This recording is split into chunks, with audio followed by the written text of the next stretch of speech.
Do you wish you had that Frankenstein aesthetic? Do you wish you were taller than your boyfriend? And do you wish every day was leg day? Well, I've got the perfect pair of boots for you, the Dr. Marten Jadons. These might be the ugliest Doc Martens ever. So these boots have kind of been popular over the last couple years with the big chunky platform soles. And I'm not a huge fan of the style, but I'm also not the demographic they're going after. And I don't even think they look that bad, honestly. They're just kind of a funny boot that I think in 5 years people will look back on them and kind of make fun of them. But allegedly they're really comfortable and they're really versatile and people love them. So I thought it'd be kind of a fun video to tear these apart and see what's inside of them. And it's been a while since I've done a Doc Marten video, so why not? Now let's go over the boot information. So the brand is Dr. Martens, the style is the Jadons, the color is the polished smooth black. They weigh 2.5 pounds each, so 5 pounds for the pair. They retail for $180 and they're made in Thailand. Now let's go over the information that we can gather about these boots before we cut them in half, starting with the leather. So this is Dr. Martens, probably their most popular leather, or at least a version of it. So this is that smooth leather that most people get their Doc Martens in. It's a really high finished, a high polished leather that has a really heavy coating on top, which makes this leather really stiff, really hard to break in, and kind of a pain to wear. And I have done a video on how to break these in, so if you're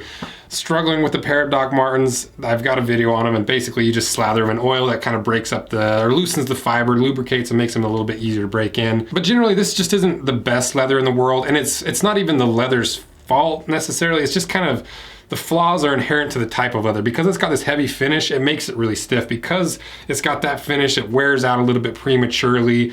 And because it's got that finish, they just don't breathe very well and they get really hot and kind of swampy as you wear them. But most people are willing to put up with those things because they want that classic shiny Dr. Marten look. And I don't even think that's necessarily a bad thing, because most of the time people aren't buying Doc Martens, especially these platform Doc Martens, for their longevity. They're more buying them for style. So it's good enough, I think. It's just not a great leather. Another thing I want to point out is the tongue, and I've been a little harsh towards Dr. Marten over the years, but it's because of stupid little things like this tongue. Instead of doing this tongue as a single piece, they made it into 2 pieces. So when it comes to breaking these in, not only do you have to break in this harder leather, you also have to break in this tongue right across that tendon that runs down the top of your ankle and foot. So I don't know, it's one of those Doc Marten things. It's like they're just trying to cut corners and save money and put out products at a certain price point, and a lot of times you sacrifice comfort and quality for that reason. And if you've ever broken in a pair of these, I'm curious if you struggled with that part of the boot, because I'd be willing to bet that it was not comfortable. Then to the inside of the boot, we've got a half sock liner in there. Looks like it's leather, and then you can see that fiberboard insole or lasting board, which is pretty standard for this price range of boots. And then obviously we've got a zipper on the side here, and I'm not a big fan of zippers. The purpose of them is to make it easier to get in and get out of these boots. You know, they're not too tall boots, so if I were looking for a pair of these boots, I wouldn't want the zipper on it. I don't really think zippers belong on boots 99% of the time. And with this boot, it kind of makes sense because, once again, people aren't trying to buy this boot for work or anything, so, you know, a zipper's fine. And then to what I think is going to be the most interesting part of this boot is the sole construction, because we've got the classic PVC Dr. Marten sole. This one's a lugged version, which I prefer over the other version because I think you get a little bit more wear and traction out of this one. It looks like there's an outsole layer, a midsole layer, and the welt layer. So I'm curious if they're all bonded together like with that heat knife in the classic Doc Marten way, or if they're all glued together, and if this PVC midsole is a solid sheet of PVC, or if it also has those air gaps that make, what do they call it, the airwear? Yeah, airwear outsole. I'm really excited to cut these apart. So that leads us to the next part. Let's cut these bad boys in half. Privacy lets you buy things online using virtual cards instead of having to use your real ones, protecting your identity and bank information on the internet. And right now, new customers automatically get $5 to spend towards their first purchase. So go to privacy.com/roseanvil to sign up and get that $5 for free. So how does privacy actually work? Well, you link your card or bank information to your account, and privacy generates a virtual card. So your real information isn't scattered all throughout the internet on all these different sketchy websites. And if your virtual card information ever gets stolen, it's just as simple as turning the card off and no more charges come out of your card. And you might be thinking that doesn't change the fact that someone could have my virtual number and go on a shopping spree while I'm not paying attention. But the nice thing is you can set monthly caps or spending caps to prevent someone from spending thousands of dollars. You can literally set it to whatever dollar amount you want to prevent overspending on your account or if your card happens to get stolen. And the thing that I really like to use privacy for is there's so many sketchy websites out there on the internet where we're buying fake shoes or whatever it happens to be, and I don't want my real information on those websites. I use it for that, but also for gym memberships or streaming service or any of those subscription-based things, because if you're gonna be gone for a couple months, you're gonna be busy, you just turn the card off for a few months and you don't get charged, and you can always unpause it when you get back. So head to privacy.com/roseanvil to sign up for your free account, and new customers get that $5 automatically to spend towards your first purchase. So why not just click on the link in the description, sign up for an account, and get $5 for free. So go to privacy.com/roseanvil and sign up. I'll put the link in the description. Thanks to Privacy.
All right, we got this monstrosity cut in half. Let's see what's inside.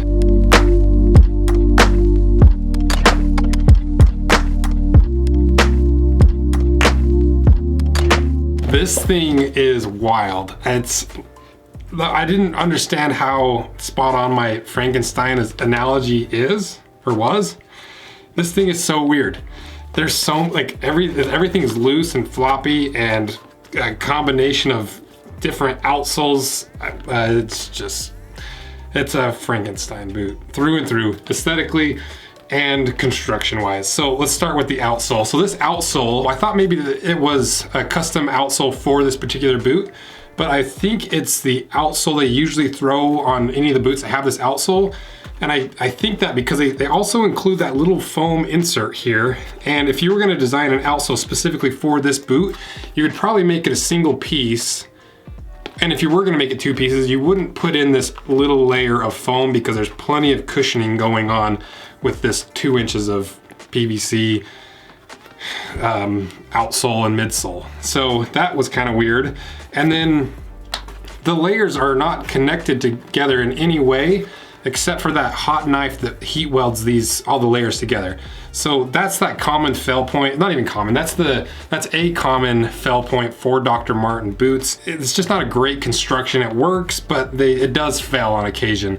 And so you've got that heat seam from the outsole to the layer here, and then from that middle layer to the welt. So you basically doubled your potential for that failure to happen. And then if you move up to the second layer of PVC, it also has these little airwear cells in them, which is really nice because it cuts down on the weight, but also you have so much squish and so many airwear cells that this is basically a podiatrist's worst nightmare, because there's just no way to have any sort of consistent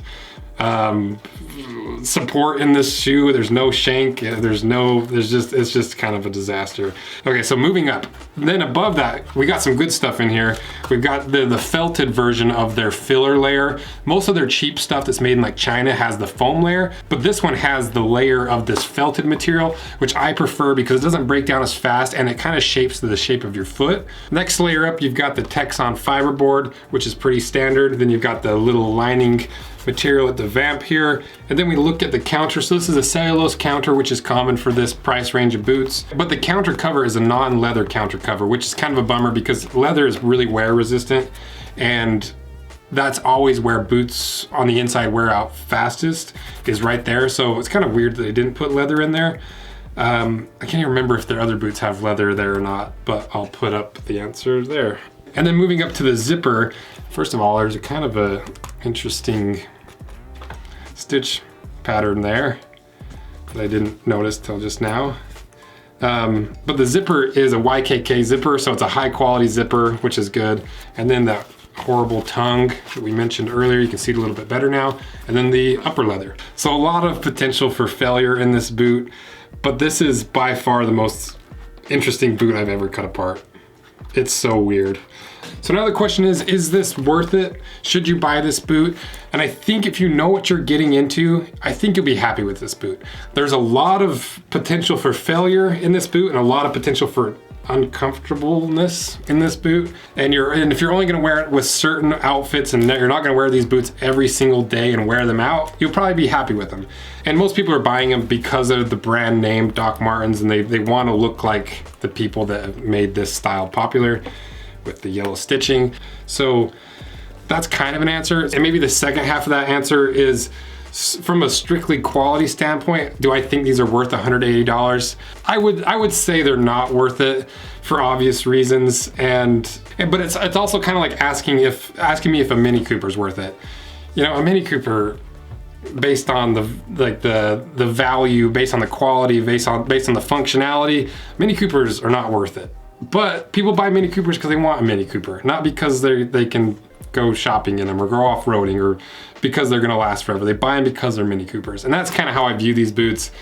If you want a pair of these, get them. Just know that they're not the greatest quality. And let me know what other boots you want me to do. I'm planning on doing a women's boot series where we're gonna take the same boot from the same companies, but take the men's version versus the women's version, cut them in half, and see if it really is true that women's boots are built inferior to the men's boots but sold for the same price. So that should be really interesting. And thank you guys for everything you do, and see you in the next video. See ya.